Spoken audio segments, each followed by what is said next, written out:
اسلام میں کھانے کے آداب۔ السلام علیکم ورحمۃ اللہ وبرکاتہ۔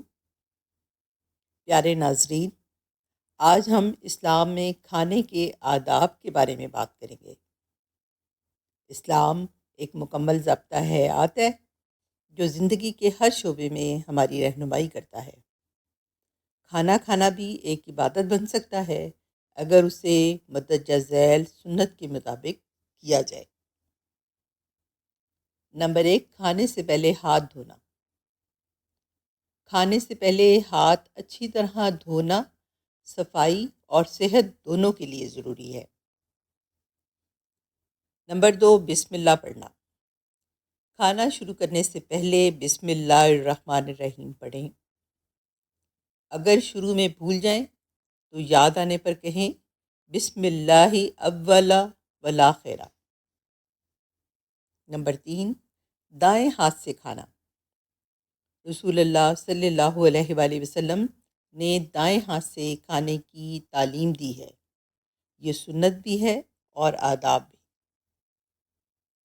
نمبر 4، اپنے سامنے سے کھانا۔ دسترخوان پر جہاں آپ بیٹھے ہوں اپنے سامنے سے کھائیں اور دوسروں کی طرف ہاتھ نہ بڑھائیں۔ حدیث نبوی صلی اللہ علیہ وآلہ وسلم ہے، کل بے یمینہ کا کل ما یلی کا۔ اپنے دائیں ہاتھ سے کھاؤ اور قریب سے کھاؤ۔ نمبر 5، اعتدال سے کھانا۔ ضرورت سے زیادہ کھانا صحت کے لیے نقصان دہ ہے۔ اسلام میانہ روی کی تعلیم دیتا ہے۔ نمبر 6، کھانے میں عیب نہ نکالنا۔ اگر کوئی کھانا پسند نہ آئے تو اس کی برائی نہ کریں بلکہ خاموشی اختیار کریں۔ نمبر 7، کھانے کے دوران شکر گزاری۔ اللہ تعالیٰ کی نعمتوں کو یاد رکھیں اور دل میں شکر ادا کریں۔ نمبر 8، کھانے کے بعد الحمدللہ کہنا۔ کھانا ختم ہونے پر اللہ تعالیٰ کا شکر ان الفاظ میں ادا کریں، الحمدللہ الذی اطعمنا وسقانا وجعلنا من المسلمین۔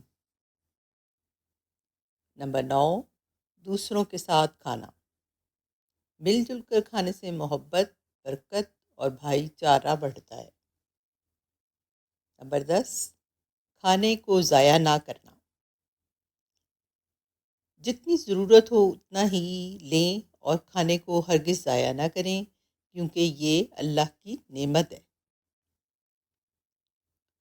اگر ہم ان سنتوں اور آداب پر عمل کریں تو نہ صرف ہماری زندگی میں برکت آئے گی بلکہ ہمیں رسول اللہ صلی اللہ علیہ وآلہ وسلم کی سنت پر عمل کرنے کا اجر بھی ملے گا۔